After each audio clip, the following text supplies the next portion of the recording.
네, 시장에서 숨은 진주를 찾는 시간이죠. 230 종목 캐치입니다. 오늘도 최수창 고수 이담교 캐스터와 함께하겠습니다. 두 분 안녕하십니까? 안녕하세요. 네, 안녕하세요. 자, 먼저 오늘의 주제 확인해 보겠습니다. 네, 흘러내리는 국내 증시 약세장에 강한 종목은 그렇습니다. 최근 우리 시장은 대불확실성으로 인해서 저점이 점차 흘러내리고 있습니다.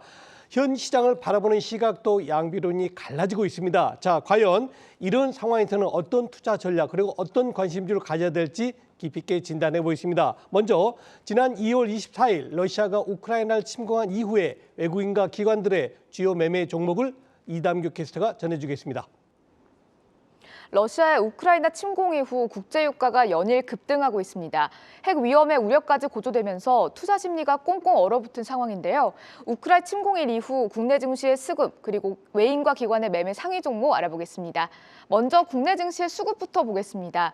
2월 25일부터 3월 7일의 누적 수치인데요. 개인은 3조 3,430억 원을 매수했습니다. 반면 외인과 기관은 연일 대량의 매도를 이어갔는데요.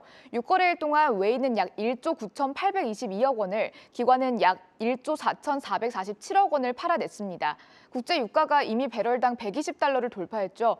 유가 급등으로 산업계 피해가 예상되고 있고 러시아 경제 제재로 인해 혼란이 더욱 가중되고 있습니다. 전일 환율 또한 13원 가까이 오르면서 외인의 이탈이 계속되고 있는 시장인데요. 미래에셋증권은 지정학적 우려로 위험자산 선호 심리가 위축되고 있다면서 특히 러시아 제재에 따른 영향이 시장에 부담을 주고 있다라고 설명했습니다. 다음은 외인의 매매 종목 탑5 보겠습니다. 외인이 순매도한 종목은 대형주가 대부분인데요. 삼성전자를 7,878억 원가량 매도했습니다. 삼성전자는 전일 장중에 7만 원 선을 내주기도 했죠. 미국 필라델피아 반도체 지수가 하락하면서 글로벌 반도체 종목이 영향을 받은 것으로 풀이됩니다. LG에너지솔루션도 1,100억 원가량 팔아냈는데요. 외인은 현대차와 기아, 자동차주도 매도를 이어갔습니다. 러시아 공장 중단의 우려가 반영된 것으로 풀이됩니다. 다음은 외인이 매수한 종목도 보시죠. HMM을 약 2,291억 원 매수했습니다. 최근 HMM의 주가가 강세를 보였는데요. 미래에셋증권은 HMM의 러시아 노선 운항의 중단 검토와 물류난 가중으로 인한 운임 가격의 상승 전망이 반영됐다고 설명했습니다. 또한 삼성 엔지니어링을 740억 원 가량 매수했고요. 포스코도 600억 원 이상 사들였습니다.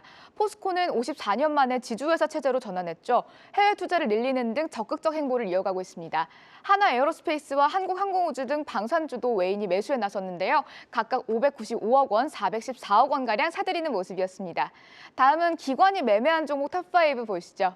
삼성전자와 SK하이닉스에 대한 매도가 거셉니다. 반도체주 업황에 대한 우려로 인한 것으로 풀이되는데요. 삼성전자를 6,187억 원, SK하이닉스는 2,130억 원 이상 매도했습니다. 두산중공업과 삼성전기, 기아도 매도 상위 종목에 자리했습니다. 기관이 매수한 종목도 보시죠. 매도 금액에 비해서 매수액이 현저히 적은 걸 볼 수 있는데요. 한국전력을 594억 원가량 매수했습니다. 최근 해상풍력 발전 사업에 투자한다고 발표하기도 했죠. 다만 국제 유가 급등에 따라서 영업이익에 대한 우려도 존재합니다. 페노션과 CS윈드도 매수 상위 종목에 자리했는데요. 풍력 발전에 대한 기관 투자자의 관심이 반영된 것으로 풀이됩니다. SK이노베이션과 OCI도 400억 원 이상 매수했습니다. 지금까지 국내 증시 수급과 외인, 기관의 매매 상위 종목 알아봤습니다. 최수창 고수, 이 예상보다 우크라이나 사태가 장기화되고 있습니다. 그래도 이제 이 우크라이나 사태의 이유를 좀 대비를 해야 될 것 같은데 이 국내 증시 수급 어떻게 분석하십니까? 우선 3월 달에 수급은 상당히 안 좋아졌어요. 네. 2월 달에는 좀 반전의 수급이 좀 들어온 듯 하더니 3월에는 다시 안 좋아졌는데 특히나 이제 외국인들이 현선물에 동시 순매도가 나오는데 특히 어제 같은 경우 1조 1,000억대가 나왔거든요. 네. 그래서 당분간 특히 3월 달은 외국인들의 돌아올 수 있는 어떤 매수 순매수 포인트는 아직은 유연하다. 쉽지 않겠다. 쉽지 않다. 3월 달은 일단 외국인들의 현선물 동시 매도가 지속적으로 좀 압박할 가능성이 좀 높다. 네. 그래서 수급에 대한 어떤 불안함은 당분간 더 이어질 것이라고 좀 보여집니다. 그리고 이제 수급을 보면서 3월에 외국인들이 이 우크라이나 침공 이후에 순매수 섹터를 좀 보면 그 방산주 그리고 건설주에 좀 순매수 섹터가 많이 모였고요. 네. 기관들은 이제 방어적인 성격으로 좀 대응한 게 아니냐 이렇게 보여집니다. 그 이유인즉 첫 번째가 한국전력을 순매수 많이 했고요. 네. 두 번째 또 인버스, 그러니까 시장 대비 하락해서의 대응할 수 있는 인버스 상품을 좀 많이 대응해서 실적으로 3월 달에 수급에 보면 전반적으로 약세에 대한 어떤 대비를 하고 있는 기관과 외국인의 포지션이고 네. 공격적으로 좀 했던 건 외국인들이 방산주에 좀 공격적인 매수를 했다는 게 특징으로 좀 볼 수 있겠습니다. 네, 사실 우리 시청자들 그리고 투자자분들이 지금 상황에서 내가 어떻게 하는 것이 가장 현명한 투자할 건 가장 궁금하실 텐데요. 우리 제 교수님의 투자 전략 한번 소개해 주시죠. 우선 지금 시점에서 어제 유가도 한번 다뤘는데요. 상품 가격들이 뭐 투기적 거래세가 몰리면서 환율도 마찬가지입니다만 실적으로 예측하기 좀 어려운 국면에서의 시세 변동이 나타나고 있다는 점, 네. 요거 하나 좀 주의해야 될 것 같은데 네. 이 부분은 심리가 매우 불안하게 가중되다고 봐야 될 것 같아요. 예를 들면 한 번도 걸어가 보지 않은 길을 가고 있기 때문에 코로나 때 우리가 겪었잖아요. 네. 그러니까 코로나 사태 또 그러한 전염병에 대한 질병이 그전에도 있었습니다만 코로나 때는 한 번도 겪어보지 않은 그런 어떤 시장의 분위기와 또 하나 이 사회적인 이슈가 있었기 때문에 불안 심리가 가중되면서 낙폭이 확대됐던 분명히 있었는데 이번 같은 경우 사실상 전 세계적으로 전쟁이 없었던 건 아닙니다만 이렇게 강대강 전쟁으로 이어지고 있는 게 사실상 처음이거든요. 네. 실적으로 1950년대 한국 전쟁 이후에 냉전 시대가 거의 종식되면 1990년대 소련이 해체되고 나서 그 다음에 이렇게 강대강으로 전쟁이 붙은 경우가 없었기 때문에 아마 처음이라는 것 때문에 더 많은 심리가 불안하게 가중되고 있다 이렇게 좀 평가를 하고 싶은데요. 지금 전쟁은 우크라이나 사태가 우크라이나는 러시아가 직접적으로 군사전쟁을 일으킨 거고 네. 미국이나 서방은 군사전쟁에 참여하고 있지 않습니다만 사실 경제 제재를 통해서 금융전쟁, 경제전쟁으로 압박하고 있거든요. 그러니까 실적으로 3차 세계대전이 군사적으로 일어나지 않았습니다만 네. 본격적으로 좀 이루어지고 있는 형태가 아니냐. 그런 관점에서 불안 심리가 많이 가중되고 있다. 이렇게 좀 봐야 되겠습니다. 그래서 지금 시점에서 아마 이 시간에 제가 데일리 나오기 때문에 똑똑히 다들 기억하실 거예요. 네. 1월 마지막 주 월, 화, 수. 이 시점에서 지수 저점을 노려보자. 그래서 저점을 노려서 반등은 나왔습니다만 그 이후에 한 번 더 시나리오 설명드렸던 게 전저점이 이번 옵션 만기 이전에 깨지지 않고 373포인트가 코스피 200 지수로 넘어간다면 네. 저 저점은 외바닥 저점이 될 수 있습니다라고 했는데 네. 오늘 깨졌습니다. 그러니까 코스피 200 기준 지수는 오늘 깨졌거든요. 네. 코스닥하고 코스피 지수는 아직 전저점을 열리지 않았습니다만 대형 우량주 중심으로 형성된 코스피 200 지수가 전저점을 한번 열면서 사실상 지금 시점에서는 기존에 갖고 있었던 분들 같은 좀 불안하긴 하겠습니다만 그렇죠. 굳이 지금 시점에서 손절이라든가 매도의 시점은 아니라고 좀 보여지고 다만 신규 접근하거나 또는 추가 매수로 접근하시는 분은 오늘 저점이 다시 한번 이탈될 때까지는 한번 한 템포를 참아 주셔야 되지 않을까 이렇게 좀 말씀을 드리고 싶고요.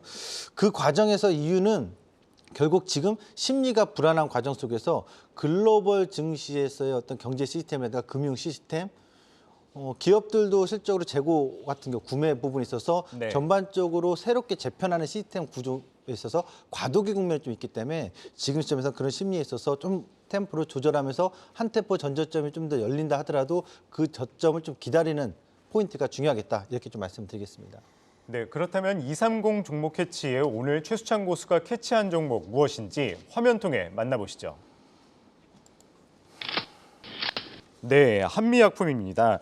이 항암신약 포지오티닙이 올해 미국 FDA 신약 허가 신청을 하고 결과를 나올 것으로 제가 알고 있는데 이 네. 한미약품 어떤가요? 네, 맞습니다. 그러니까 지금 시장에서 수출에 대한 것은 일단 브레이크가 걸린 상황이잖아요. 심리적으로 네. 환율도 그렇고 러시아 경제 제재 때문에. 그럼 이 상황에서 좀 반사적인 것보다 좀 틈새 전략을 본다면 제약바이오 업체 중에서 이 제약 신약을 지금 기대할 수 있는 한미약품을 보는 게 어떤가 이렇게 보여지는데요.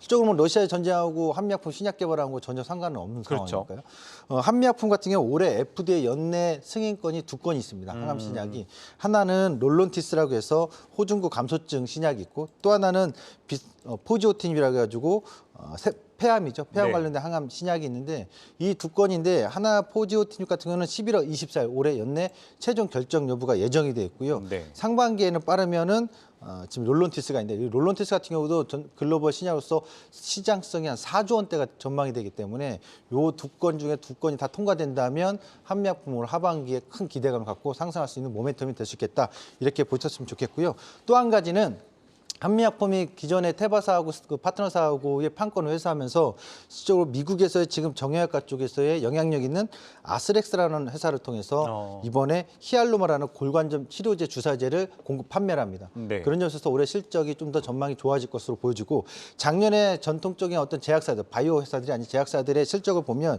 유일하게 영업이익이 큰 폭으로 증가한 기업이 한미약품이었다는 점에 있어서 네. 올해 기대치는 더 높게 볼 수 있겠다 이렇게 좀 보여집니다.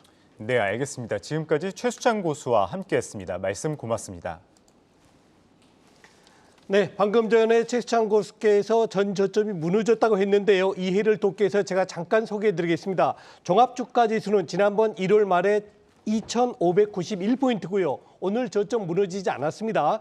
2,605포인트입니다. 그러나 최 고수가 방금 무너졌다는 뜻은 뭐냐면요. 종합주가지수 800개 종목 중에서 우량한 기업 200개만 끄집어낸 코스피 200 지수가 전 저점을 깼다는 얘기입니다. 참고로 말씀드리면 지난번 저점은 347, 오늘 저점은 346포인트입니다. 그래서 우리 시청자분들이 종합지수 안 깨졌는데 왜 깨졌다 그러지? 이렇게 오해가 없으시면 좋겠습니다. 결론을 말씀드리면 선물지수의 기초지수가 되는 코스피 200 지수가 전저점을 무너뜨렸다는 뜻이고요. 종합주가지수는 아직 전저점을 무너뜨리지 않았다는 점 다시 한번 말씀드리겠습니다.